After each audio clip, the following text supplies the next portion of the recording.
शबरी की कथा बताएंगे। किस प्रकार शबरी एक भील घराने से भाग निकली और ऋषियों की सेवा करते हुए और भगवान श्री राम का इंतजार करती रही, और किस प्रकार भगवान श्री राम शबरी की कुटिया पर आए और शबरी का उद्धार किया। इसके साथ शबरी की पूर्व जन्म के बारे में भी जानेंगे, तो वीडियो में आखिर तक बने रहे। मित्रों, शबरी का विषय इसलिए महत्वपूर्ण है क्योंकि शबरी इतनी सरल थी कि उसने अपने पिता रूपी गुरु के एक वचन पर ही पूरा अपना जीवन श्री राम को समर्पित कर दिया। आइए जानते हैं शबरी कौन थी।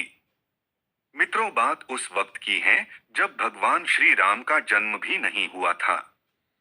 वही भील जाति के एक कबीले में जिसके राजा और मुखिया अज थे।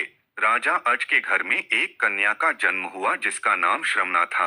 श्रमना शबरी का ही दूसरा नाम है, और शबरी की माता का नाम इंदुमती था। शबरी की जाति शबर थी। शबरी को बचपन में पक्षियों से अलौकिक बातें किया करती थी। साधु संतों से वह बहुत ही खुश रहती थी, जो सभी के लिए आश्चर्य का विषय बना हुआ था। धीरे धीरे शबरी बड़ी हुई, लेकिन उसकी कुछ हरकतें राजा अज और इंदुमती की समझ से परे थी। समय रहते शबरी के बारे में उसके माता पिता ने किसी ब्राह्मण से पूछा कि वह वैराग्य की बातें करती हैं। ब्राह्मण ने सलाह दी कि इसका विवाह करवा दो। राजा अज और भीलरानी इंदुमती ने शबरी के विवाह की तैयारियां शुरू कर दी, और इस विवाह के लिए एक बाड़े में पशु पक्षियों को जमा कर दिए। फिर जब माँ इंदुमती शबरी के बाल बना रही थी तो शबरी ने पूछा कि माँ, हमारे बाड़े में इतने पशु पक्षी क्यों हैं?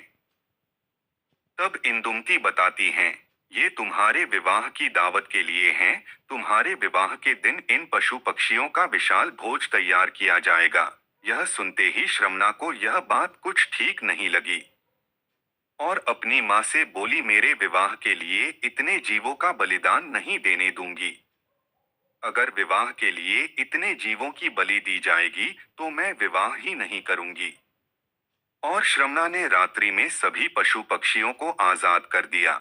जब श्रमणा बाड़े के दरवाजे को खोल रही थी तभी उसको किसी ने देख लिया। इस बात से शबरी डर गई और शबरी वहां से भाग निकली। श्रमणा भागते भागते ऋषिमुख पर्वत पर पहुंच गई, जहां पर बहुत से ऋषि मुनि रहते थे। शबरी को इस बात का अनुमान नहीं था कि वह निचली जाति की हैं, और कोई भी ऋषि उसको अपने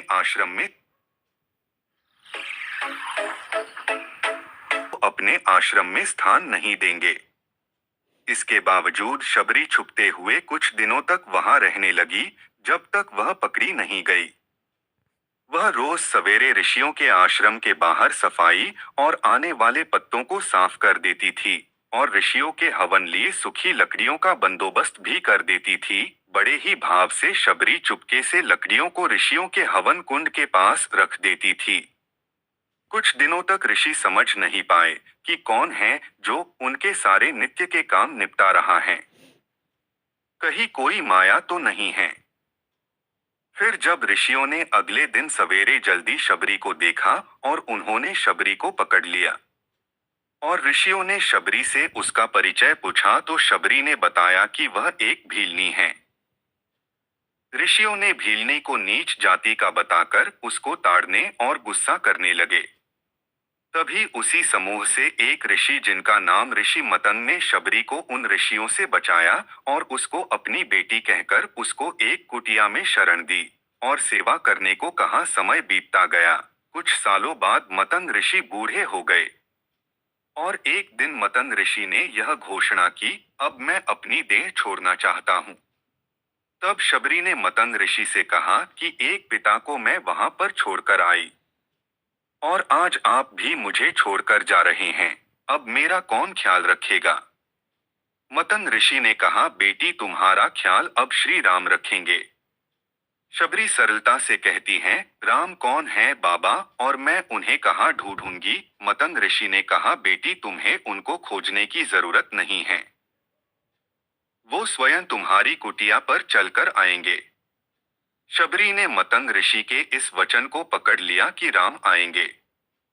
बस इंतजार करने लगी। शबरी रोज भगवान के लिए फूल बिछा कर रखती, उनके लिए फल तोड़ कर लाती, और पूरे दिन भगवान श्री राम का इंतजार करती। इंतजार करते करते शबरी बूढ़ी हो गई, लेकिन अब तक श्री राम नहीं आए। फिर एक दिन वह घड़ी आ ही गई जब शबरी के वर्षों का इंतजार खत्म होने वाला था। शबरी ने फूल बिछा कर रखे थे और आते जाते लोगों को मना कर रही थी कि इन फूलों पर मेरे भगवान चलेंगे। शबरी श्री राम के लिए रोज बेर तोड़ कर लाती थी। यह निश्चित करने के लिए बेर मीठे हैं या खट्टे, शबरी ने बेर को चख चख कर रख देती। जब भगवान श्री राम आए तो शबरी एक पत्थर के आसन के पास बैठी थी। शबरी ने पहली नजर में ही भगवान राम को पहचान लिया और शबरी ने भगवान का खूब आदर सत्कार किया और उनको झूठे बेर खिलाए।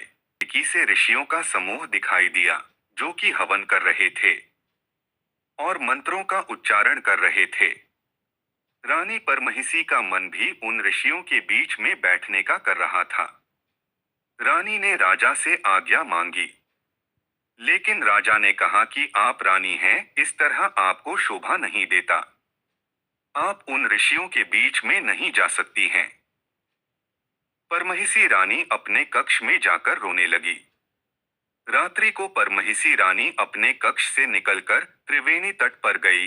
वहां गंगा मां से याचना करने लगी, हे माते, अगर मुझे दूसरा जन्म मिले तो मुझे रूपवान और रानी मत बनाना। ऊंचे घरानों में जन्म मत देना, अब आप में समाना चाहती हूँ।